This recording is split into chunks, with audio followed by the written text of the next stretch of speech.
Boa tarde, meus irmãos, minhas irmãs, meus amigos, minhas amigas. Eu sou o pastor João Pereira e vamos para mais uma reflexão da palavra do nosso Deus.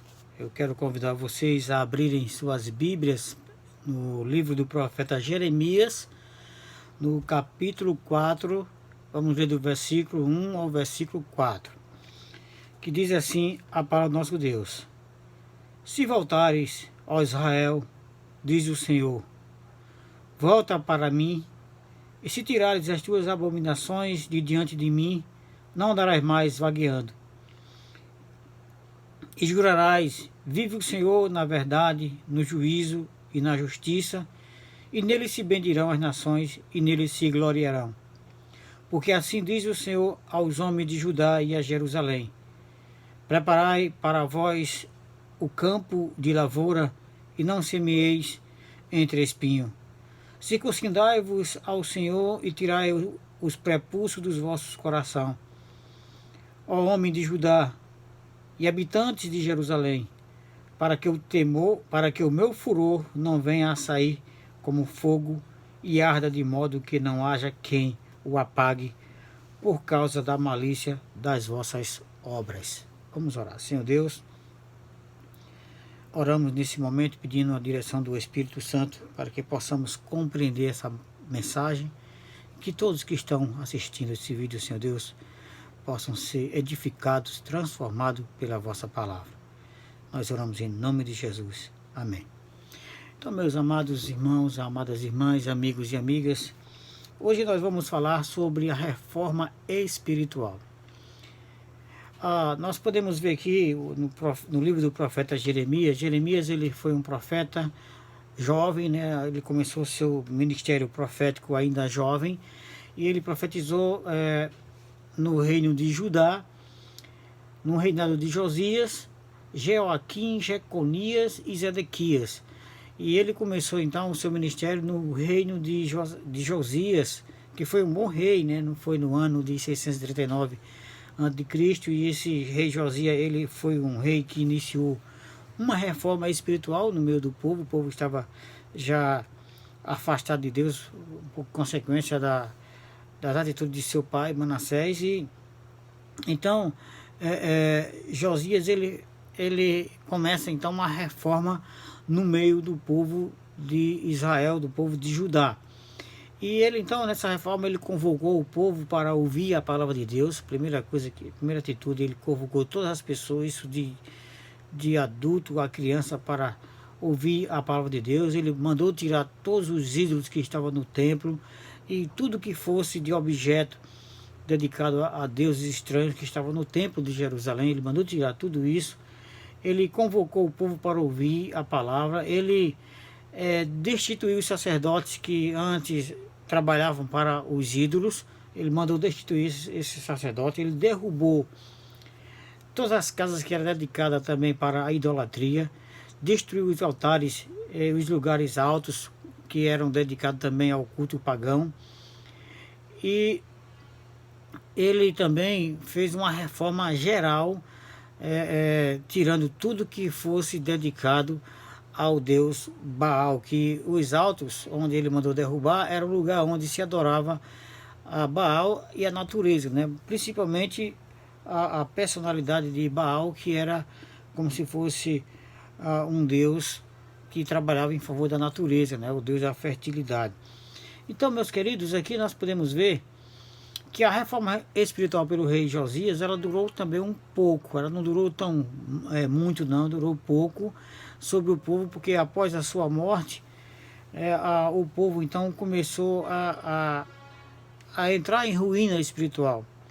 Isso sempre acontece e sempre a gente pode ver isso no meio do povo de Deus, dos reis. Quando Israel, quando Judá tinha um bom rei, um rei que se dedicava ao Senhor, então o povo crescia, o povo ficava em paz. Mas quando o rei era um rei mau, o povo entrava em decadência espiritual, em ruína espiritual, e se destruía, se afastava de Deus. E quando então o rei Josias morreu, o seu filho, quando assumiu, os seus filhos, né, os outros seus filhos, que foram então Joacá, Joaquim, Zedequias, quando eles assumiram o reinado, eles então levaram o povo a uma degradação espiritual.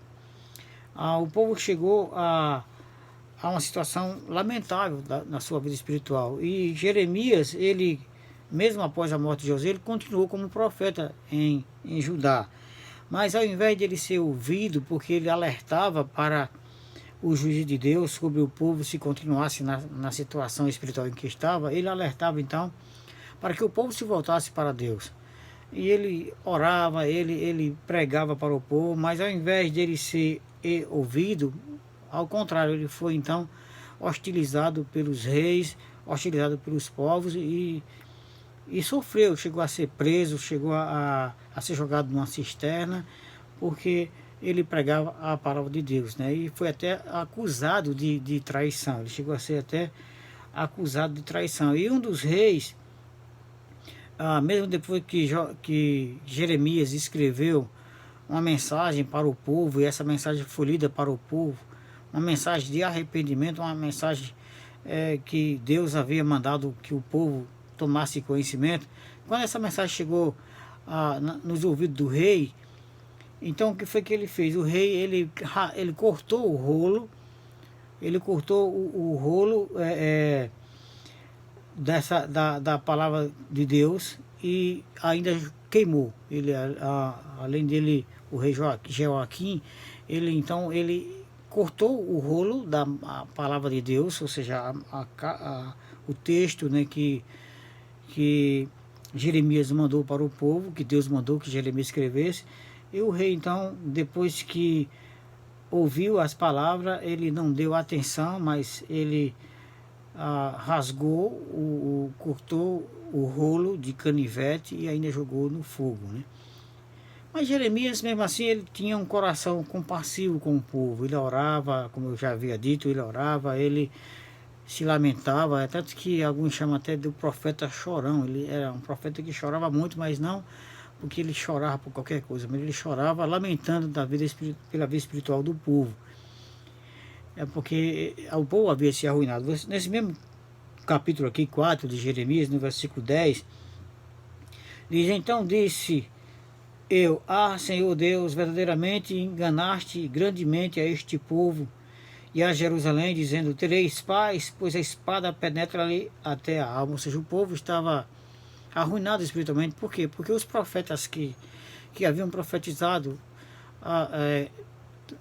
simultaneamente, vamos dizer assim, na mesma época de Jeremias, eram profetas do povo, profetas falsos. Eles então diziam que Deus iria abençoar o povo, queria dar paz, e agora o povo não estava mais em paz. O povo estava vivendo uma vida de decadência, de ruína espiritual. Por isso que eles estavam sentindo a espada na sua alma ao invés de paz. Então, meus queridos, o povo se afastou de Deus, o povo buscava ídolos pagãos, os profetas só profetizavam por Baal, que era um deus cananeu, e muitos dos seus sacerdotes, dos profetas, nem sequer conheciam Deus. Você imagina aí, homens, líderes religiosos que pregavam, que faziam a liturgia de cultos para o povo de Deus, mas nem sequer conheciam a Deus. Se você voltar aí para alguns versículos anteriores, vamos dizer aqui no capítulo 2, o versículo 5, diz assim: assim diz o Senhor, que injustiça acharam os vossos pais em mim para se afastarem de mim, indo após a vaidade e tornando-se levianos. Ou seja, o povo havia se afastado de Deus. O povo estava distante de Deus. Por quê? Porque os profetas, os sacerdotes não estavam mais ensinando a verdade ao Senhor Deus. Olha o que diz o versículo 8. Os sacerdotes não disseram, onde está o Senhor? E os que tratavam da lei não me conheciam. Olha só, quem tratava da lei não me conhecia. E os pastores prevaricaram contra mim. E os profetas profetizavam por Baal. E andaram após o que é de nenhum proveito. Ou seja, veja que a situação, o povo estava enganado, sendo conduzido para a idolatria, para a distância de Deus. Mas também não era só culpa dos profetas, era o povo também. Porque você que é povo, você que é hoje, se você quiser conhecer a verdade, você venha, procure a palavra de Deus, que diz que conheceria a verdade, e a verdade vos libertará. Não caia em qualquer vento de doutrina, mas antes consulte qualquer doutrina pregada por aí através da palavra de nosso Deus. E o povo era assim, o povo não estava mais interessado em nada, além de ser enganado pelos falsos profetas, pelos sacerdotes, pelos pastores. Eles, eu falo pastores também porque naquela época havia os reis, os líderes também eram sinônimo de pastores. Por isso que quando entrava um rei mau, ele era também considerado como um pastor e que conduzia o povo à perdição. Então, meus queridos, nós podemos ver aqui que o povo trocou Deus por coisa que não tinha proveito algum, por ídolos que não tinha vida. Veja que ainda no capítulo 2, do versículo 11 ao versículo 13, diz assim: houve alguma nação que trocasse os seus deuses, ainda que não fossem deuses? Todavia o meu povo trocou a sua glória por aquilo que é de nenhum proveito. Espantai-vos disto, ó céus, e horrorizai-vos, ficai verdadeiramente desolado, diz o Senhor, porque o meu povo fez duas maldades. A mim me deixaram o manancial de águas vivas e cavaram cisternas rotas que não retêm água. Ou seja, veja, o povo aqui era comparado às nações pagãs, que são acostumadas a adorar ídolos que não são deuses, e eles nunca deixaram esses ídolos para adorar o Deus verdadeiro. Mas o povo de Deus, o povo de Israel, deixaram o único Deus, o verdadeiro Deus, para adorar aquilo que não é de nenhum proveito, para adorar a ídolos. Deixaram o manancial de água viva, que é Deus, para buscar águas rotas, ou seja, cisternas rotas, ou seja, coisas que não retêm, que não dá nenhum sustento, nenhuma segurança. Aquilo que se rompe facilmente. Então o povo chegou a essa situação, e o profeta Jeremias, ele alertou ao povo para um juízo iminente que iria acontecer no meio do povo se o povo não se arrependesse. Embora, né, que mesmo que alguns pudessem se arrepender, mas quando um juízo de Deus ele atinge toda a terra, até as pessoas que são de Deus também podem sofrer as consequências. É o que nós estamos vivendo hoje, por exemplo.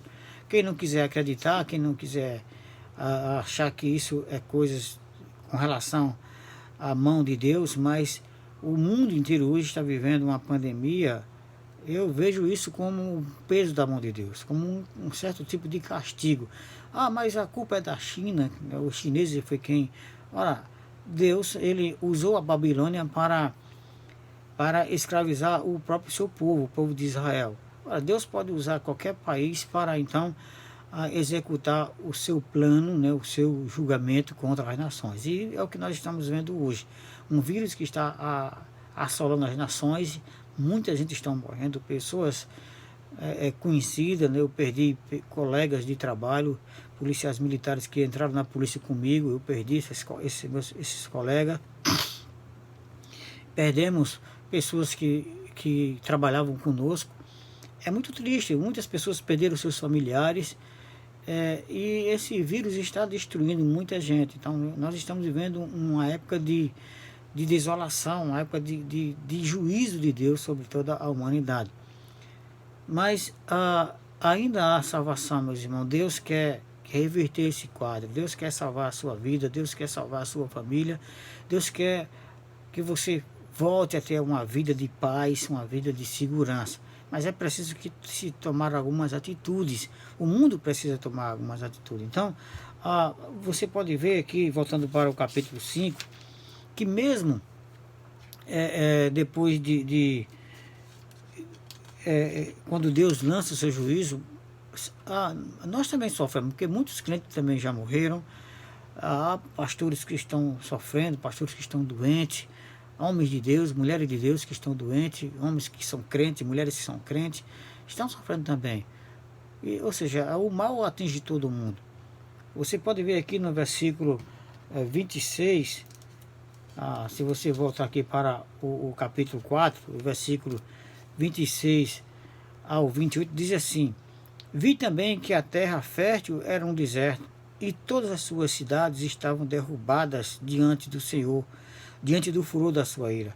Porque assim diz o Senhor: toda esta terra será assolada de todo porém não a consumiria. Ou seja, Deus estava dizendo, mandando o profeta Jeremias dizer ao povo que o juízo dele seria sobre toda a terra, mas ele não consumiria toda a terra. Aqui ele tem um significado também, mesmo que seja toda a terra, não todos os lugares fisicamente falando, como também todas as pessoas não seriam atingidas, mas muita gente seria atingida, muita gente seriam mortas com o juízo de Deus. Versículo 28 diz: por isso lamentará a terra e os céus em cima se enegrecerão, porquanto assim o disse, assim o propus, e não me arrependi, nem me desviarei disso. Então, quando Deus ele promete um juízo, ele cumpre. Ele cumpre, meus queridos. E muitas vezes nós sofremos também por causa do juízo de Deus. Nós passamos por muitas coisas também. Então, por exemplo, se houver uma terceira guerra, será que os crentes não vão sofrer também por causa disso? Vão sofrer também. Então, quando o mal se estabelece, quando as pessoas não procuram a Deus, na sua maioria, a minoria também sofre por conta disso. Mas nós podemos ver aqui que Deus ele quer tirar o mundo dessa situação. E ele manda seus profetas, ele manda os seus pregadores, ele manda os seus pastores, os homens de Deus, mulheres de Deus que pregam na palavra de Deus para as pessoas, de maneira que as pessoas, ao invés de se arrependerem, não, eles não dão ouvido à pregação, não estão nem aí para a pregação da palavra de Deus.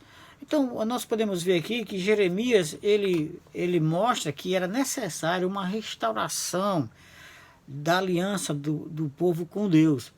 Era necessária uma restauração espiritual, porque o povo já estava em decadência, o povo estava na idolatria, o povo estava praticando abominações desagradáveis diante dos olhos de Deus, e era preciso então essa restauração espiritual, tanto de uma maneira particular, individual, como também coletiva, né? O povo em si, todo o povo devia, então, ou seja, o mundo precisa de uma renovação espiritual, porque há muitas nações que não conhecem nem Deus. Há muitos países que até impedem de a palavra de Deus ser pregada. Tem países aí comunistas que são proibidos a leitura da Bíblia, que igrejas estão sendo perseguidas por pregar o Evangelho, que cristãos estão morrendo, estão sendo mortos por pregar o Evangelho. Então, o juízo de Deus ele está já em evidência. Nós já estamos sofrendo aí essa pandemia que eu vejo como um juízo de Deus. E é preciso que o povo tenha consciência disso, e que o povo precisa fazer essa reforma. Você veja aqui no versículo 22, diz: deveras o meu povo está louco, já não me conhece, são filhos necios e não entendidos, são sábios para fazer o mal, mas não sabem fazer o bem. Ou seja, o povo está assim, o povo são muito sábios para fazer o mal, mas para o bem eles não têm conhecimento, eles não sabem fazer o bem, porque não querem fazer, porque não querem aprender a fazer, porque a sua vida espiritual está em ruína. É preciso então fazer essa reforma espiritual. E o texto que nós vemos aqui no início, que é o capítulo 4 de Jeremias, nós podemos entender aqui algumas atitudes necessárias para se fazer uma reforma espiritual na sua vida. E de uma maneira tanto individual como também coletiva. Então vamos ver aqui quais são os passos para uma reforma espiritual na sua vida. Primeira atitude é você voltar para Jesus. Se voltar para Jesus. No versículo 1 do nosso texto, veja que Deus está mandando o povo fazer.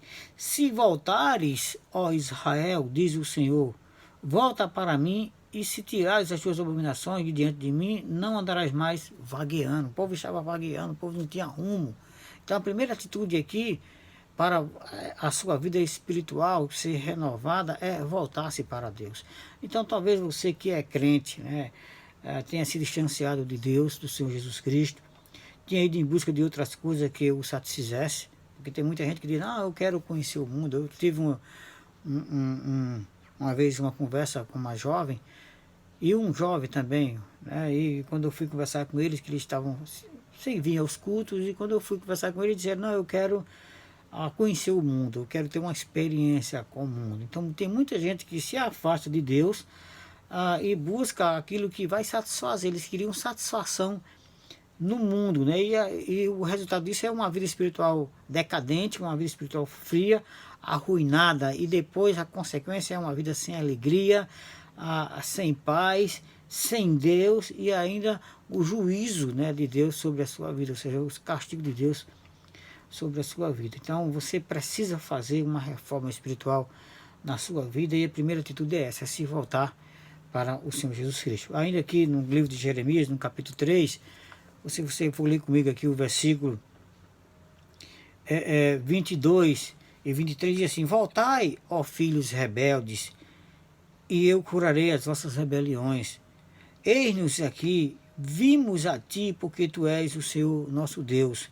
Certamente em vão se confia nos outeiros e na multidão das montanhas, deveras no Senhor nosso Deus está a salvação de Israel. Ou seja, a salvação só está em Jesus. Por isso que você que está afastado dos caminhos do Senhor, você tem que voltar para Jesus. Você tem que voltar à sua congregação. Você tem que voltar ao grupo que você se congregava, se esse grupo de fato são grupos que pregam a palavra, que oram, que leem a palavra de Deus e que cultuam a Deus em espírito e em verdade. Então você tem que tomar essa atitude de voltar para Deus. E você que não é crente, você precisa tomar uma decisão de conversão. Voltar para Deus também significa também a volta. O seu caminho talvez não seja o caminho de Deus. O seu caminho é um caminho do seu próprio coração, do seu próprio desejo. Não, eu ando do jeito que eu quero, eu sigo o que eu quero seguir. Mas o que Deus está propondo aqui a você, para que você tenha uma reforma espiritual, é você se converter ao Senhor. Você vê aqui ainda no capítulo 3, o versículo 14, e o 15 diz assim: convertei-vos, ó filhos rebeldes, diz o Senhor, pois eu vos desposei, eu vos tomarei a um de uma cidade e a dois de uma família, e vos levarei a Sião. E dar-vos-eis pastores segundo o meu coração, os quais vos apacentarão com ciência e com inteligência. Então veja que Deus está propondo isso para você que não é crente. Se converta ao Senhor Jesus Cristo. Entrega a tua vida ao Senhor Jesus Cristo, para que Ele possa te orientar verdadeiramente com a palavra de Deus, com a Bíblia, com ensinamentos verdadeiros, e não com liturgias religiosas que não têm fundamento, de pessoas que nem sequer conhecem a Deus, porque tem muitas pessoas que nem conhecem a Deus, pastores que nem sequer conhecem a Deus, e nem ensinam o verdadeiro conhecimento. Uma certa vez chegou uma pessoa na minha igreja, que tinha sido membro de uma outra igreja evangélica, e disse que queria se congregar na nossa igreja. Eu fui perguntar a essa pessoa se ela tinha certeza de salvação. Ela disse que não. Eu não tenho não, pastor, certeza de salvação, e ninguém tem. Eu digo: não, você não sabe disso não. Eu tenho certeza da minha salvação, porque a Bíblia diz que se você crê no Senhor Jesus Cristo, você é salvo. Mas tem muita... Por que ela disse isso? Porque ela não foi ensinada. E quem pastoreava ela também não sabe disso, não tem certeza disso. É por isso que você tem que se converter, para que Deus te mostre verdadeiramente, através da sua palavra, pastores que ensinam a palavra conforme ela está escrita e verdadeiramente. Então, para que a sua vida espiritual saia dessa ruína, e para que você possa restaurar a sua vida, a sua aliança com Deus. E para você que não é crente, você tem que tomar essa atitude de conversão, e a partir disso aí Deus vai te cuidar, vai cuidar de você e vai alimentar você de uma forma verdadeira, né? Porque não uma forma mentirosa como a gente vê por aí. Essa é a primeira atitude. A segunda atitude de uma renovação espiritual, de uma reforma espiritual na sua vida, a primeira é você voltar para Deus ou se converter ao Senhor Jesus Cristo. A segunda é você tirar de sua vida tudo que é abominável ao Senhor. Ainda no versículo 1 do capítulo 4 de Jeremias diz assim: se voltares a Israel, diz o Senhor, volta para mim, e se tirares as tuas abominações diante de mim, não andarás mais vagueando. Ou seja, Deus manda que você tire as abominações de diante dele. Mas, pastor, que abominações são essas? Tem muitas coisas que para nós parecem normais, inofensivas, nada demais, mas para o Senhor Deus é a abominação. Um exemplo bem simples: idolatria, ídolos. ídolos para Deus é abominação. Você querer comparar Deus a ídolo de pedra, de madeira, de gesso, até de ouro ou de prata, isso é uma abominação. Você achar que Deus pode ser adorado através de um objeto, que você põe ele ali no lugar, que vai poeira cair sobre ele, inseto vai. Se Deus é puro, se Deus é limpo, você querer comparar isso. Eu já fui sacristão e havia os tempos que eu ia limpar as imagens e quando eu passava a mão vinha preto de sujeira. Ou seja, acha que Deus é comparado a isso? Meu querido amigo, minha querida amiga, nunca compare Deus a essas coisas. Isso é abominação aos olhos de Deus. E isso é maldição para a sua vida. Por isso que Deus diz, ó, tira isso da tua vida.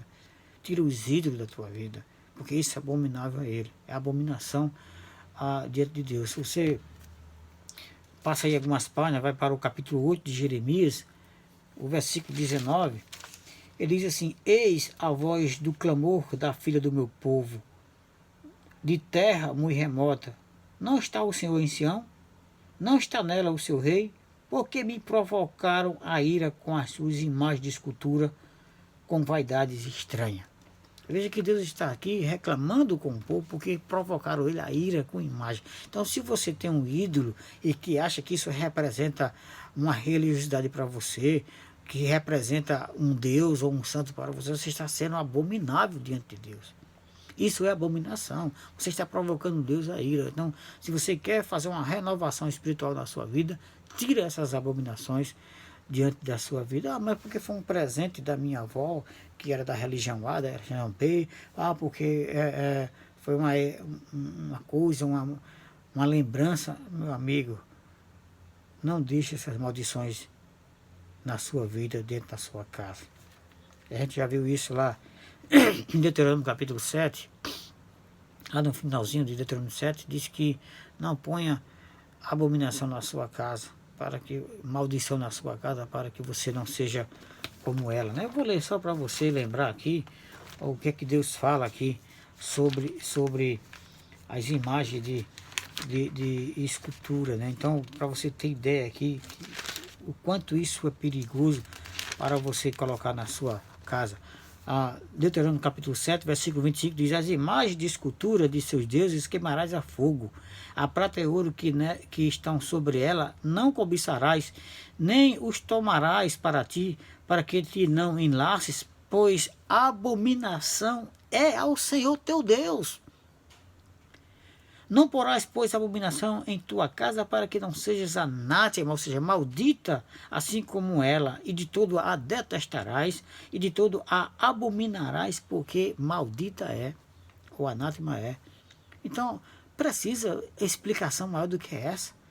Que o ídolo, seja ele o que for, seja o mais bonitinho que você tiver, você achar que isso é coisa agradável a Deus, isso é abominação, meu amado, minha amada. Deus está dizendo aqui que isso é abominação e você precisa tirar essas abominações da sua vida. Você tem que tomar essa atitude para que você tenha uma vida espiritual restaurada. E a outra coisa que você deve tirar da sua vida é a falsa adoração, a falsa devoção. Porque eu sou devoto a Deus, é porque eu sou religioso. Muitas vezes você não passa, as suas atitudes não passam de superficiais e muitas vezes até é falsa. Desculpe, eu tenho que dizer isso. Mas muitas devoções que a gente se vê por aí são falsas. Muitas devoções que a gente vê pessoas aí fazendo uma encenação de choro. Eu vi pastor aí dentro das câmeras, oh, meu Deus, salve esse programa vai sair do ar. E eu estou vendo o meu povo. É falsa devoção. Deus conhece os nossos corações, meus amados, minhas amadas, meu amigo, minha amiga. Então, cuidado com a falsa devoção. O versículo 1 mostra isso também, né, que, voltando para Jeremias capítulo 4, e se voltares a Israel, diz o Senhor, volta para mim, e se tirares as tuas abominações diante de mim, não andarás mais vagueando. E jurarás, versículo 2, vive o Senhor na verdade, no juízo e na justiça, e nele se bendirão as nações, e nele se gloriarão. Ou seja, adore a Deus em verdade, em espírito e em verdade. Cuidado com essas falsas devoções, porque Deus conhece nossos corações. No capítulo 6 de Jeremias, do versículo 6, do versículo 13 ao 16, ele diz assim: porque desde o menor deles até o maior, cada um se dá à avareza, e desde o profeta até o sacerdote, cada um usa de falsidade, e curam superficialmente a ferida da filha do meu povo, dizendo paz, paz, quando não há paz. Porventura envergonham-se de cometer abominação? Pelo contrário, de maneira nenhuma se envergonham, nem tampouco sabe que coisa é envergonhar-se. Portanto, cairão entre os que caem, no tempo em que eu os visitar, tropeçarão, diz o Senhor. Assim diz o Senhor: ponde-vos nos caminhos e vede e perguntai pelas veredas antigas, qual é o bom caminho, e andai por ele, e acharei descanso para as vossas almas. Mas eles dizem: não andaremos nele. Então o que acontece com muitos é essa falsa devoção. Nós vimos aqui nesse texto que eles usam, os profetas usam de falsidade, não tem vergonha de cometer abominação, eles não se envergonham disso. Você vê aí, agora há pouco, diante de tudo isso aí, um fanfarrão, um falso profeta, querendo vender uma semente de feijão, dizendo que cura o coronavírus até na fase terminal. Isso é um bandido, né? Isso é um carrasco. Isso não é um profeta de Deus. Mas é isso, e ele não se envergonha, ele continua, ele nunca pede perdão pelo que ele faz, ele não se envergonha da canalice que ele prega. Então, vamos fazer uma restauração espiritual. Você que vive numa igreja dessa, saia disso, meu amigo, minha amiga. Procura uma igreja séria, uma igreja que tenha realmente a pregação da palavra de Deus, verdadeiramente. Cuidado com a falsa devoção, cuidado com a adoração carnal, superficial, que não tem nada com o ensinamento da palavra de Deus. Saia dessas igrejas, saia dessa vida. E para encerrar, como você deve fazer uma restauração espiritual na sua vida, primeiro você viu que você tem que se voltar a Deus, voltar ao Senhor Jesus Cristo e se converter a Ele. A segunda, você tem que tirar da sua vida tudo que é abominável aos olhos de Deus. E uma falsa adoração é abominação a Deus. Ídolos é abominação a Deus. E qualquer coisa que toma o lugar de Deus na sua vida é abominação ao Senhor Deus. E em terceiro lugar, você deve purificar o seu coração. O versículo 4, voltando para o texto de Jeremias, capítulo 4, diz assim: circuncidai-vos ao Senhor e tirai os prepúcios do vosso coração, ó homem de Judá, e habitantes de Jerusalém, para que o meu furor não venha a sair como fogo e arda de modo que não haja quem o apague, por causa da malícia das vossas obras. Então, uma atitude que você deve fazer também para restaurar a sua vida espiritual é a circuncisão do seu coração. Explicando um pouco a circuncisão era um ato, ainda é um ato de vamos dizer assim, agora operar, né? Operar o prepúcio do membro masculino. E isso teve início, a circuncisão teve início lá com Abraão, como símbolo da aliança de Deus com Abraão. Então ele, depois que ele prometeu a Abraão que faria dele uma grande nação, e quando Deus faz então uma aliança com Abraão, ele então manda que Abraão faça a circuncisão, ele faça uma cirurgia cortando o prepúcio do seu membro. E isso seria um símbolo de aliança, mas talvez as pessoas que não conhecem muito bem a palavra dizem: mas que besteira, né? Ou seja, que coisa, por que isso? Olha, Deus é onisciente. Deus, ele sabe o que vai acontecer hoje, amanhã, depois, daqui a 1000 anos, daqui a toda a eternidade. Deus sabe de tudo. Então Deus, ao fazer essa aliança com Abraão, ele já sabia que a descendência de Abraão iria cometer também pecados, iria se afastar de Deus. E uma das coisas interessantes é que os descendentes de Abraão iriam peregrinar durante 40 anos no deserto. E você sabe o que é peregrinar no deserto? Você sabe que no deserto não tem água, não tem vegetação, é sequidão total. Então, no deserto não tem como você tomar banho, tem? Todos os dias. Não tem rios para você tomar banho. Não tem água para você se banhar. Mal tem água para beber. Imagina para se banhar. E você imagina caminhar no deserto sem água. Você sai, você vai trabalhar, você chega em casa do seu trabalho, a primeira coisa que você quer fazer é tomar um banho. E todos os dias você tem esse privilégio. Nós temos esse privilégio, nós temos água em abundância, mas no deserto não havia isso. E Deus, sabendo que o povo iria peregrinar pelo deserto durante 40 anos, ele então já fez essa aliança lá muito antes com Abraão. Por quê? Porque a circuncisão, ou a conhecida hoje como a fimose, ou a cirurgia de fimose, ela tem alguns benefícios para o ser humano. Uma das coisas, primeiro, é a higienização. Ela é importante para a higiene. Por quê? Porque quando ali por baixo daquele couro, do prepúcio, ficava sujeira, impureza, e para que o povo ficasse lá, ali, durante 40 anos no deserto, tendo somente as impurezas, e aquelas impurezas, ela provoca doenças, né? Como pode provocar o câncer peniano, pode provocar também infecção urinária, também pode provocar até câncer no colo da mulher também, da parceira do homem que não tem uma higiene nesse local.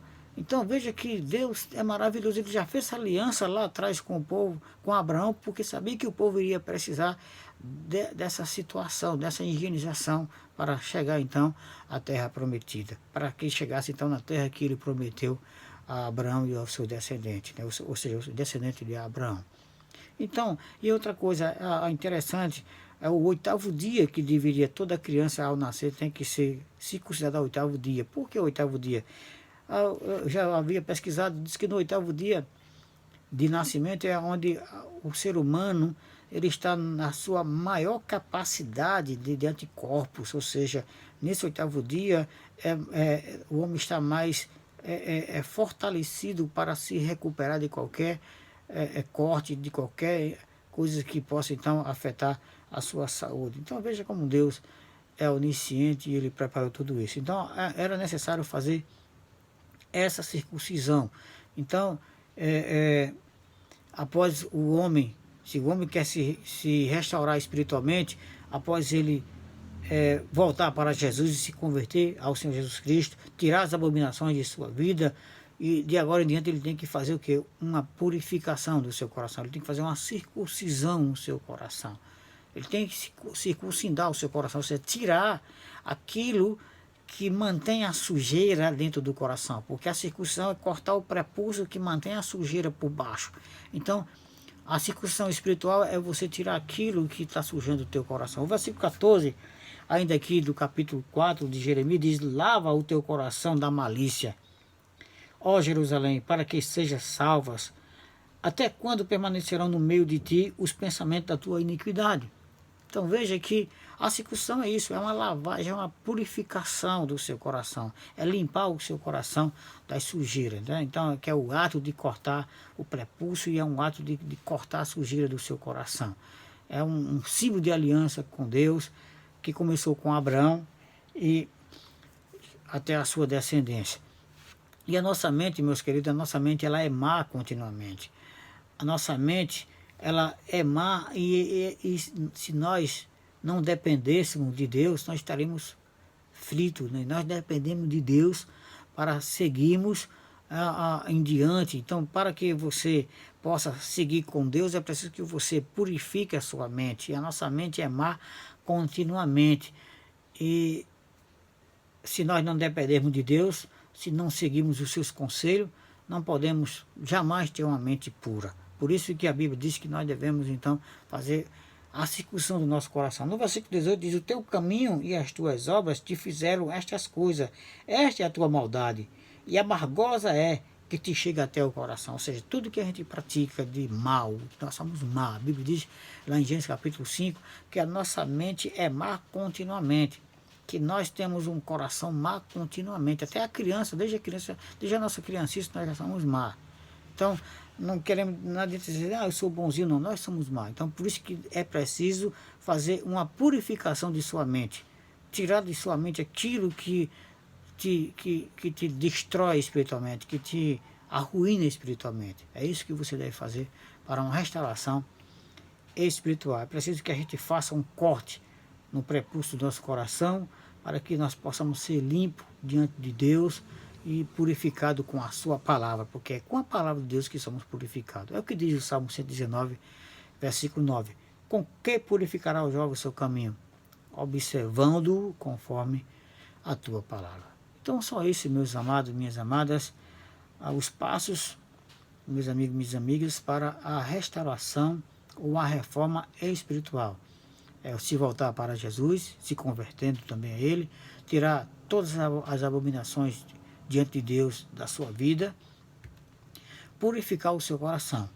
E após você realizar essas reformas espiritual, Deus vai então fazer uma aliança com você eternamente e vai tirar de você qualquer coisa que esteja afetando a tua vida. Olha, vamos dar uma ida lá para o versículo, o capítulo 32 de Jeremias, já lá no finalzinho, capítulo 32, versículo 37 ao 41. Quando você faz essa restauração espiritual, o que acontece? Versículo 37. Eis que eu os congregarei de todas as terras para onde os tenho lançado na minha ira, e no meu furor, e na minha grande indignação.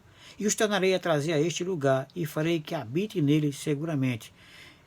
E eles serão meu povo, e eu lhes serei o seu Deus, e lhes darei um mesmo coração e um só caminho, para que me temam todos os dias, para seu bem e para o bem de seus filhos.